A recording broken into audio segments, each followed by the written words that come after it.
신약 306쪽에 있습니다. 갈라디아서 4장 1절에서 11절 말씀입니다.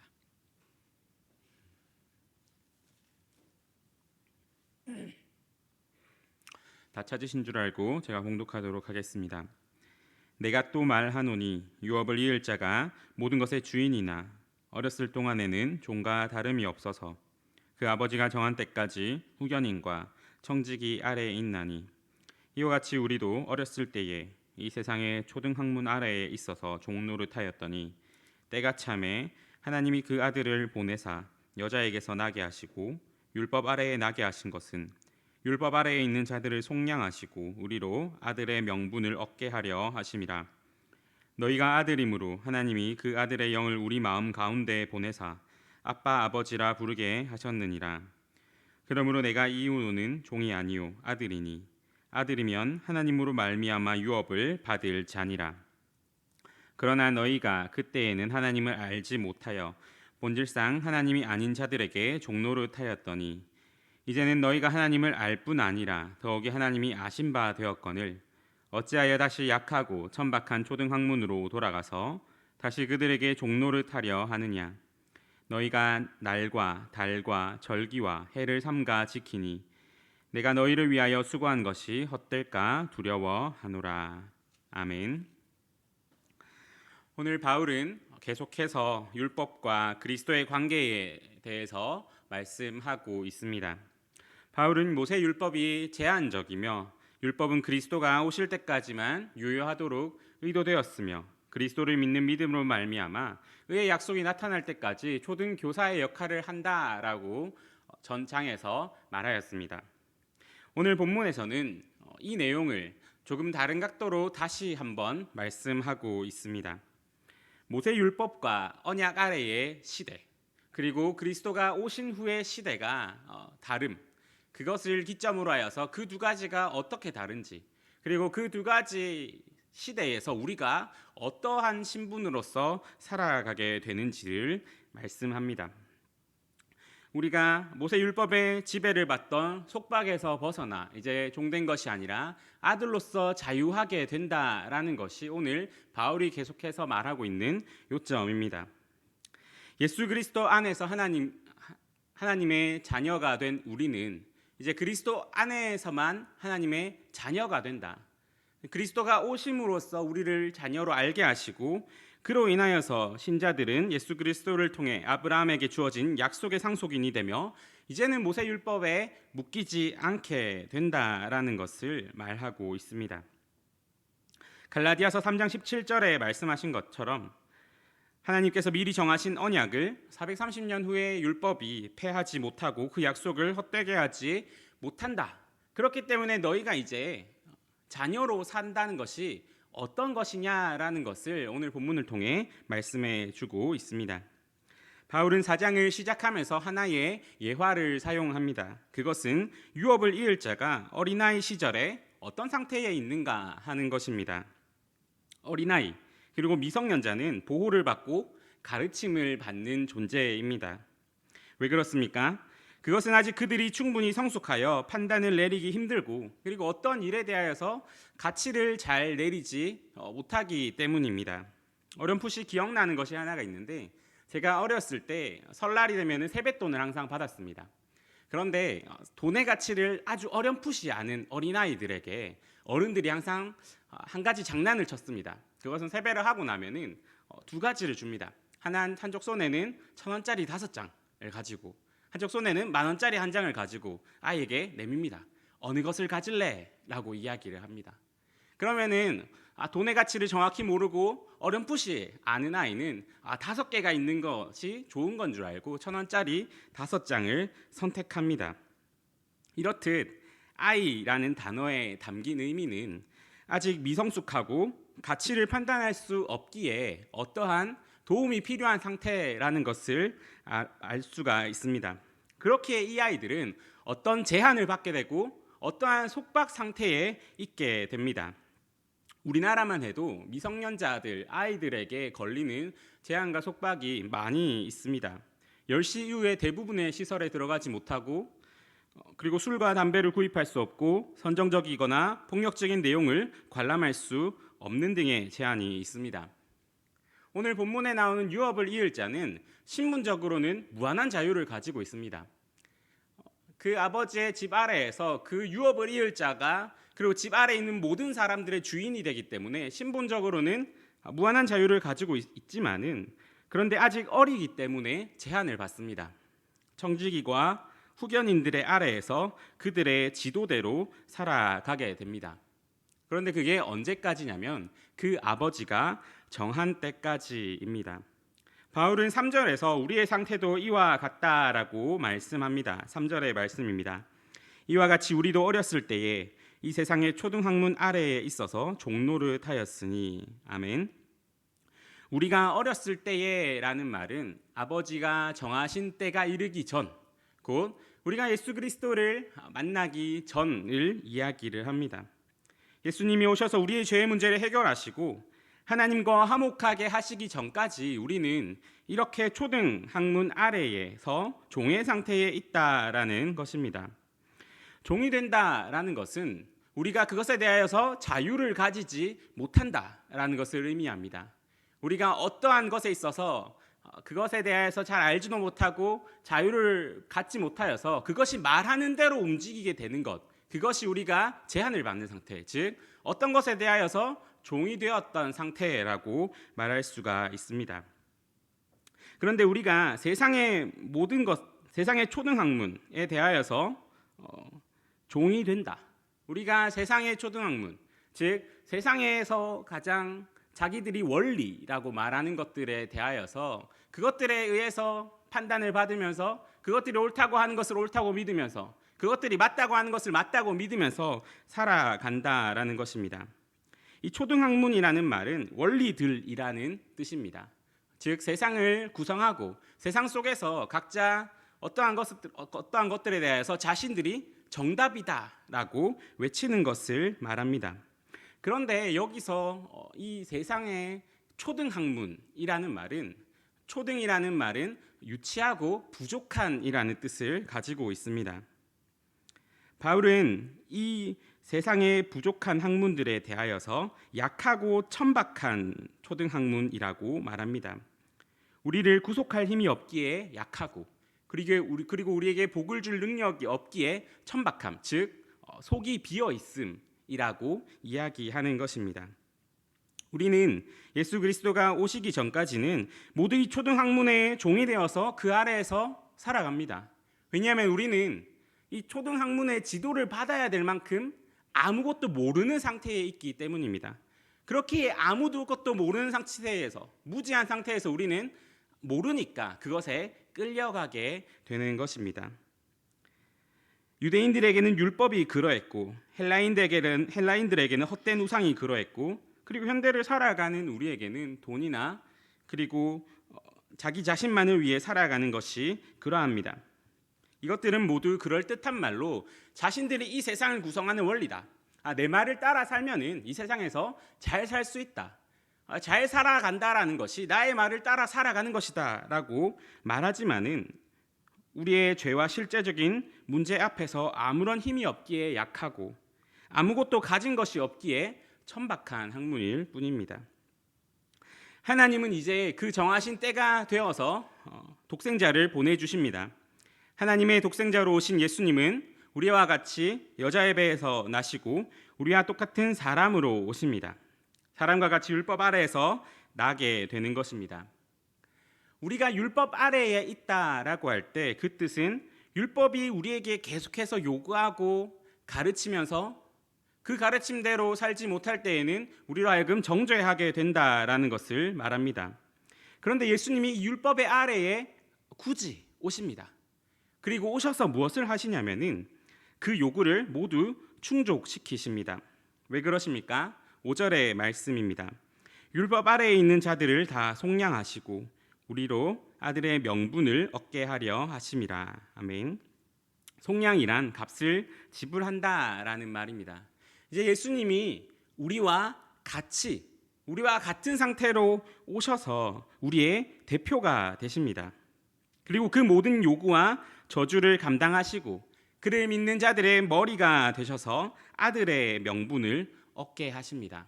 그렇게 이 원리 아래에서 우리는 예수 그리스도를 머리로 한 그 한 지체가 되어 우리는 주 안에서 살아갈 수 있게 되는 것입니다. 그렇기에 예수 그리스도와 연합한 신자는 이제 자녀의 신분으로, 그리고 이제는 성숙한 모습으로, 하나님의 때가 이르렀으니까 그 때가 이르른 이후에는 이제 더 이상 종의 신분이 아니라 자녀의 모습으로 살아가게 되는 것입니다. 이제 자녀의 모습으로 살아가는 이에게 가장 먼저 변화되는 것이 있다면 이제 자유함입니다.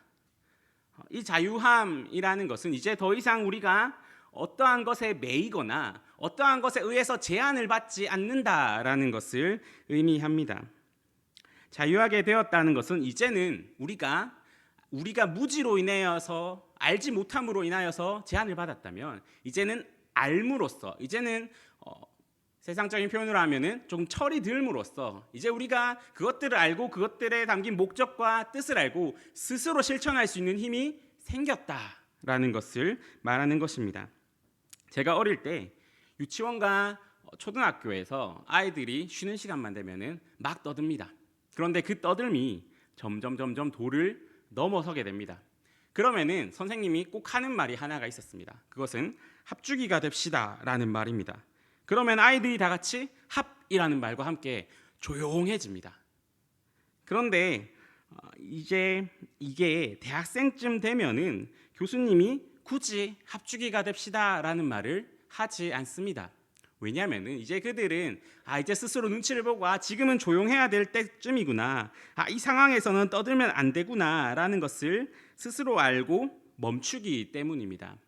우리가 율법에서 자유함을 얻는다라는 것은 이러한 것입니다. 율법이 시켜서가 아니라 그것에 담긴 목적과 의미를 알고 그것을 능동적으로 따라 행하는 것입니다. 그렇기 때문에 이제 아들의 신분에서 율법은 더 이상 우리에게 저주를 내리고 정죄를 하고 가르침을 주는 역할을 하는 것이 아니라 하나님의 뜻이 이것이다라는 것을 보여주는 가이드라인으로서 우리로 하여금 그것을 보고 이렇게 해야 되는구나라는 것을 알게 해주는 역할이 됩니다. 그렇기에 더 이상 이제 율법의 의무가 우리에게 저주가 되지 않습니다. 자녀는 저주의 대상이 아니기 때문입니다. 우리 함께 마태복음 17장 24절에서 26절의 말씀을 한번 같이 보도록 하겠습니다. 제가 읽도록 하겠습니다. 가버나움에 이르니 반세계를 받는 자들이 베드로에게 나와 이르되 너희 선생은 반세계를 내지 아니하느냐? 이르되 내신다 하고 집에 들어가니 예수께서 먼저 이르시되 시몬아 내 생각은 어떠하냐? 세상 임금들이 누구에게 관세와 국세를 받느냐? 자기 아들에게냐 타인에게냐? 베드로가 이르되 타인에게니이다. 예수께서 이르시되 그렇다면 아들들은 세를 면하리라. 아멘. 세 받는 자가 베드로에게 와가지고 성전세를 왜 너희 선생은 성전세를 내지 않느냐라고 하셨을 때 예수님의 말씀입니다. 이제 아들 된 자에게 율법은 정죄하고 저주를 내리는 역할을 하지 않습니다. 이제 그럴 능력도 그리고 그럴 신분도 되지 않기 때문입니다. 이제 율법은 하나의 가이드라인이 되어 하나님의 뜻을 전달해주는 역할을 합니다. 그리고 아들은 자유로운 자로서 이제 율법 속에 담긴 하나님의 뜻을 능동적으로 이루려 합니다. 법이 말하는 것에 그치는 것이 아니라 그 속에 담긴 목적을 생각하고 그것을 따라서 행동하는 것입니다. 이것이 어떻게 가능하십니까? 우리가 아들됨과 그리고 종됨 사이의 그 간격이 우리의 무지함과 그리고 우리의 알미라고 한다면은, 그러면은 예수님이 오셔서 우리로 하여금 자녀의 신분을 주실 때 어떻게 우리는 그 무지함에서 벗어나서 하나님을 알므로 나아갈 수 있게 됩니까? 6절의 말씀입니다. 너희가 아들이므로 하나님이 그 아들의 영을 우리 마음 가운데 보내사 아빠 아버지라 부르게 하셨느니라. 아멘. 하나님은 아들의 영, 즉 성령을 보내셔서 우리의 아들됨을 알게 하십니다. 그리고 아들로서 살아갈 수 있게 하십니다. 하나님은 아들됨의 명분을 얻도록 예수 그리스도를 보내주시고, 그리고 우리가 아들됨을 깨닫고 살아갈 수 있도록 성령님을 보내주십니다. 따라서 우리가 아들로서 살아가기 위해서는 성령을 통하여 예수 그리스도를 바라보고 그 안에 거함으로써 살아가야 합니다. 하나님이 성령을 보내주셔서 알게 하십니다. 어떻게 알게 하십니까? 아빠, 아버지라 부르게 하셨다라고 하십니다. 아빠, 아버지라 부르게 하셨다라는 것은 우리가 흔히 알고 있는 대로 아빠, 아버지라는 말은 친밀하게 아버지를 부르는 표현입니다. 이제 성령을 보내주셔서 아빠, 아버지라 부르게 하셨다라는 말은 성령을 보내주셔서 그 성령이 하시는 일이 하나님과 친밀한 교제를 할 수 있도록, 그리고 친밀한 그 교제 가운데 하나님을 알 수 있게 하도록 한다라는 것입니다. 하나님과 친밀한 가운데 교제하며 아들로서 살아가는 것이 하나님께서 예수 그리스도를 보내시어 아들의 명분을 얻게 하시고, 그리고 성령을 보내시어 아들됨을 알게 하신 목적이다라고 하는 것입니다. 이까지가 바울이 갈라디아 사람들에게 설명하는 내용입니다. 계속해서 주장되는 내용들, 너희가 율법주의자들의 가르침에 따라가지 마라. 왜 너희가 성령을 가지고 있으면서 너희 안에 있는 성령을 따라서 이제 마땅히 너희가 율법에 종되었던 것에서 벗어나서 아들로서 자유함을 가지고 살아가야 되는데, 왜 너희가 성령을 가지고 있으면서 아직도 율법주의자들의 말에 따라가냐라고 하는 것입니다. 이제 그들 안에 성령이 있습니다. 바울이 이거는 직접 말하는 내용입니다. 그런데 지금 갈라디아 사람들이 어떻게 하고 있습니까? 8절에서 9절의 말씀입니다. 그러나 너희가 그때에는 하나님을 알지 못하여 본질상 하나님이 아닌 자들에게 종노릇하였더니 이제는 너희가 하나님을 알 뿐 아니라 더욱이 하나님이 아신 바 되었거늘 어찌하여 다시 약하고 천박한 초등학문으로 돌아가서 다시 그들에게 종노릇하려 하느냐. 이제 그들이 해야 되는 것은 복음을 가지고 아들로서 살아가야 하는 것입니다. 이제 그들이 해야 되는 것은 그저 시키는 대로 그저 이렇게 해야지라고 해서 아무런 목적과 아무런 뜻과 그 속에 담긴 아무런 내용 없이 그냥 이렇게 하는 게 맞는 거구나 하는 것이 아니라, 그 하나님과 교제함을 통하여서 하나님이 누구신지를 알고 하나님의 은혜와 사랑을 알고 그 속에서 하나님이 보여주신 것들을 능동적으로 해석하며 이 세상을 살아가야 되는데, 이제 그렇지 못하고 깨닫지도 못하고 알지도 못하면서 여전히 유치한 상태에 머물러 있으려 하는 것입니다. 이러한 행동은 바울로 하여금 바울이 수고한 것, 즉 복음을 전한 수고를 헛되이 하는 것이 됩니다. 이전에 이들은 알지 못하기 때문에 올바르게 행동하지 못했습니다. 알지 못하면은 올바르게 행동하지 못합니다. 알지 못하면은 그 속에 담긴 뜻을 파악할 수 없습니다. 우리가 살아가면서 어린아이들이 어떤 규칙을 위반하는 것을 보면은, 그리고 규칙대로 따라가는 것도 보면은 그 속에 담긴 의미를 파악하지 못하고 그저 겉에 있는 내용으로서만 살아가는 것을 볼 수 있습니다. 왜냐하면 알지 못하기 때문입니다.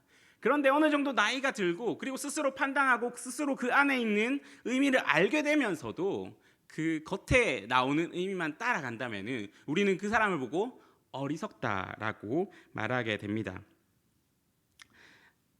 하나님을 알 뿐 아니라 하나님이 아신 바 되었다고 했습니다. 그 말은 이미 그들이 하나님과 교제를 누렸다라는 것을 말하고 있습니다. 이제 우리가 하나님을 알고 그리고 하나님도 우리를 아신 바 되었다. 너희가 하나님과 교제를 누렸음에도 불구하고, 그리고 그 교제 가운데 하나님이 어떻게 살아가기를 원하시는지 알매도 불구하고 왜 아직도 이전의 상태, 자유함 없이 세상이 말하는 대로 살아가려고 하느냐라고 이야기하는 것입니다. 우리로 친다면은 한편으로는 내 안에 계신 성령 하나님으로 말미암아 우리가 하나님의 자녀됨을 알고 하나님이 우리의 아버지입니다. 하나님이 세상의 창조주시고 하나님이 세상의 주권자십니다. 하나님이 우리의 인생을 선한 길로 인도하십니다 라고 하면서 한편을 찬양하고 기도하고 고백하면서, 다른 한편 세상으로 가서는 세상의 원리와 세상이 말하는 좋음대로 살아가는 모습을 보이고 있는 것입니다. 이 세상에서 어떤 초등학문이든 그들 나름대로의 대안을 내놓고 있습니다. 사람들에게 가장 현실적이고 익숙한 대안 하나는 돈을 많이 벌고 높은 지위를 얻는 것입니다.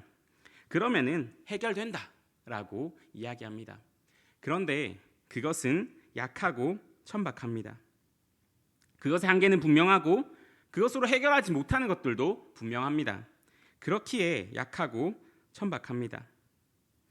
그런데 그것을 알면서 왜 따라가느냐라고 오늘 바울이 질문하고 있는 것입니다. 다시 갈라디아 사람들에게 돌아간다면은 우리가 자녀로서 살아가는 세상과 종으로서 살아가는 세상은 분명히 다릅니다. 따라서 자녀로서 대하는 율법과 종으로서 대하는 율법도 달라야 합니다. 그런데 여전히 한편으로는 예수 그리스도 안에서 성령을 통하여 아들의 교제를 누리면서 또 다른 한편으로는 여전히 종의 모습을 하고 그 율법에 매이고 그 율법이 겉으로 말하는 것에서만 집중하는 모습을 보면서 바울은 거기서 벗어나라. 지금 너희가 한편으로 그 종의 모습을 가지고 율법에 대해서 종의 모습을 가지고 거기서 속박되어 있는 것에서 벗어나서 이제 자유함으로 아들의 모습으로 그 율법을 대해라 라고 말하고 있습니다. 우리 마지막으로 9절을 한번 다시 읽어보도록 하겠습니다. 함께 읽도록 하겠습니다. 시작. 이제는 너희가 하나님을 알 뿐 아니라 더욱이 하나님이 아신 바 되었거늘 어찌하여 다시 약하고 천박한 초등학문으로 돌아가서 다시 그들에게 종노릇하려 하느냐. 아멘.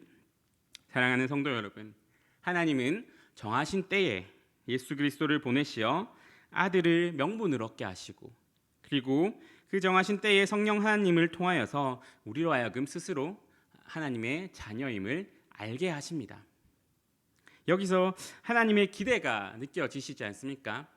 우리로 치면은 어떤 한 사람을 위하여서 우리가 다 준비해 놓는 겁니다. 서프라이즈 파티를 준비해 놓고 이것을 주고 얼마나 기뻐할까? 이것을 통해서 어떻게 살아갈까? 하면서 기대하면서 하나님은 하나님의 독생자를 통하여서 아들의 명분을 얻게 하시고 그리고 하나님의 성령을 보내주셔가지고 스스로 아들됨을 알게 하십니다. 그리고 나서 이제 하나님이 기대하시는 것은 하나님과 친밀한 교제 가운데서 우리가 자녀로서 살아가게 되는 것을 기대하고 있습니다. 우리를 위해 모든 것을 예비하시고 알게 하시며 이제 누려야 할 것은 이것이다 라고 말씀하십니다. 9절의 말씀은 이제는 이라는 말로 시작합니다. 하나님은 창세전부터 계획하셔서 이제 아빠 아버지라 부르게 하시고 자녀로 부르시며 친밀한 교제 가운데서 우리가 자유로운 자녀의 삶으로 살아갈 것을 기대하시는데 다시 예전처럼 자녀됨을 알지 못하는 것처럼 살아가서는 안 됩니다. 무지함이 우리를 종의 자리로 데리고 갔다면은 하나님을 닮은 우리를 자녀의 자리로 데리고 가야 합니다.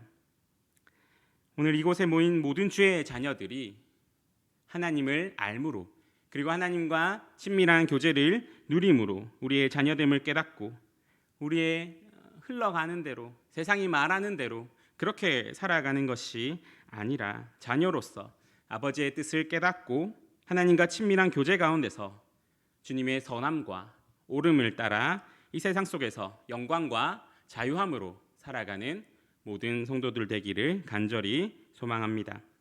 기도하시겠습니다.